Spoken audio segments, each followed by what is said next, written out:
Wow, মেহেদী হাসান মিরাজের সিলেটের সামনে ধারাটি পারল না জাকির আলীর নোয়াখালী। অবিশ্বাস্য ব্যাটিং পারভেজ হোসেন ইমনের। দর্শক, বিপিএলের চতুর্থ ম্যাচ খেলতে আজ মাঠে নেমেছে সিলেট ও নোয়াখালী, যেখানে শুরুতে ব্যাট করতে নেমেছিল নোয়াখালী। শুরুতে ব্যাট করতে নেমে দুই ওপেনারকে 0 রানে হারায় তারা। তবে অবিশ্বাস্য ব্যাটিং করেন মাহিদুল ইসলাম অঙ্কন। 51 বলে 61 রানের জড়ো ইনিংস খেলেন এই ব্যাটার।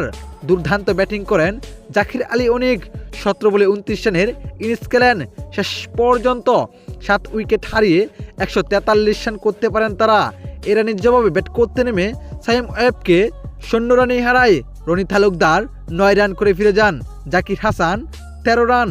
তবে দর্শক, এরপর অবিশ্বাস্য ব্যাটিং করেন এর আগের ম্যাচে সেঞ্চুরির পথে হাঁটা পারভেজ হোসেন ইমন। সঙ্গে নিয়েছিলেন অধিনায়ক মেহেদী হাসান মিরাজকে। দুজন মিলে অবিশ্বাস্য ব্যাটিং করে তাদের দেওয়া বড় লক্ষ্য টপকে ম্যাচ জিতে নেয় তারা।